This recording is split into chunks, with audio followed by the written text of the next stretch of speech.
All right, so not a lot of us have people to play with, which puts us in a position to where we have to solo queue. Depending on the role that you normally play, you may be asking yourself, what is the best agent I should be playing in order to carry myself out of my own rank? Well, in today's video, guys, we're going to be talking about the best solo carry agents you should be playing in each role. But before we get into the video, 80% of you guys aren't yet subscribed. Please subscribe. It helps us out so much with the YouTube algorithm and allows us to keep bringing you bangers like this. And for you to truly get the rank that you truly desire, watch the entire video. Don't be an iron.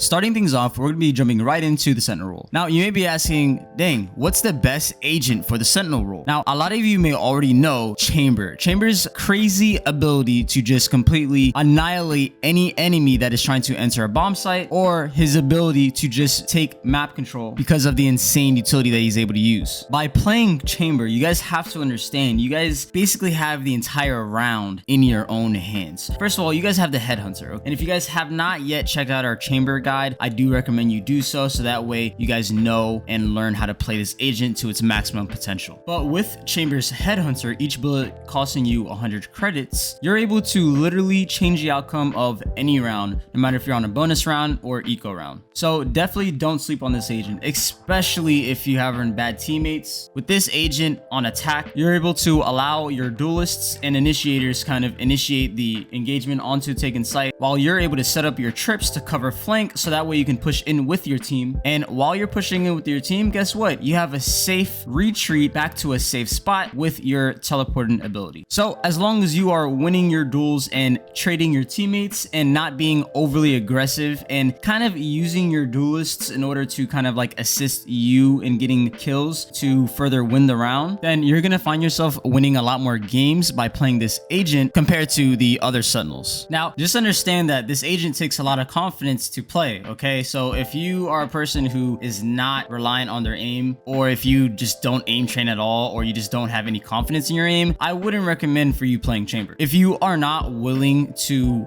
buy guns for your team and just let yourself use your Headhunter, instead of you selfishly keeping the gun for yourself and letting some teammate use a Sheriff when you literally have the second most powerful weapon easily available, which is your Headhunter, then honestly, this agent is not for you. As a Chamber main, you have to allow yourself to buy first for your teammates and to use your utility over just keeping a weapon and letting your teammate just get some bonus weapon like a Marshal or a Sheriff. So just remember, if you do decide to main this agent, follow the rules that we just specified, and don't forget, watch our Chamber guide. Getting into the second role that we will be talking about, the Duelist role. Now, I had to think really hard about this because I was in a dilemma between two duelists, one being Raze and the other being Jett. Both of these agents are very good, but of course we are solo queuing, so I had to think which agent is going to give you the highest chances of winning a round without risking your life too much. That is why we selected Raze. With Raze's utility, you're able to clear angles, peek angles, and take space efficiently without risking your own life because of the utility that Raze has to offer. Now, again, guys, we do have a Raze guide that teaches you how to use her utility on a pretty basic to intermediate level. So since a lot of you guys aren't pro players, that guide will be really good for you, so don't forget to check that out. As a duelist, it's basically your job to take space for your team on attack. On defense, your job is basically to also take space, but to help hold that space and to get any opening frags if need be by your team. Raze's utility allows you to do all of these things without risking your life. For example, if you're Jett in any of these scenarios, you have to physically face the enemy and be able to dash out without allowing the enemy to get a lucky headshot on you for you to actually get any kind of value from it. So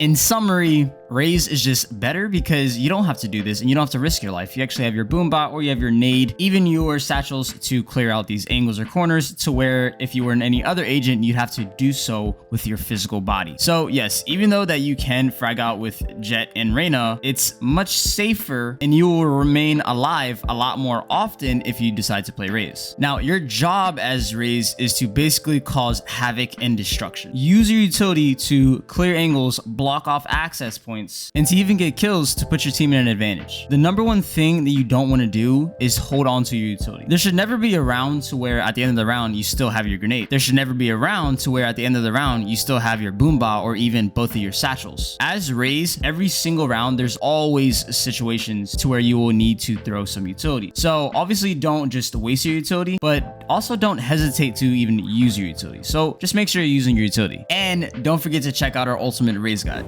Getting into the next role, which will be our Initiator. The best Initiator to play when solo queuing, especially when you're trying to carry yourself when solo queuing, is going to be the Flash Demon Skye. Now, one thing you need to understand about Skye is this girl is an Initiator, yes, but she can also be played as a Duelist, and a pretty dang good one. With her insane flashes, her birds that she throws from her hands, miraculously, she's able to perform this mechanic called pop flashing. Now, if you are able to master how to pop flash with Skye, you're literally going to get free picks basically every single round, as long as you kind of don't do it in a way to where you're predictable, which basically means that you just have to do it from different locations here and there, and you're good. Now, again, with Skye, you're able to heal your allies and gather information for your team with your Skye flashes and your dog. So not only can you be a dominant killing machine with this agent, but you can also be a very useful support agent. I really like this agent because you're able to kind of do both, be aggressive and get kills if you need to, but also be more reserved and support your team if that is what is needed. The main thing you have to really focus with Skye is the way you're using her utility, okay? You have to be able to 100% be comfortable with her dog, her Skye birds, which are flashes, even her healing ability. Believe it or not, people do not know how to properly heal with Skye. First of all, you cannot heal through walls or smokes or any type of utility if you don't have visual on the ally that you're trying to heal. So guys, literally, if you cannot see the person, you cannot heal them. But if you do put the necessary practice that is required in order to master this agent, I'm telling you, you're gonna be a demon, especially with their flashes. Like, the amount of kills and just information you're able to rack up with this piece of utility alone is ridiculous, and is honestly pretty undervalued in the current ranked meta, in lower elo perhaps. So guys, if you're in plat, gold, silver, or below, dude, start using Skye, learn how to pop flash, because literally just by learning that mechanic, I guarantee you'd probably go up by like 2 ranks. Just saying.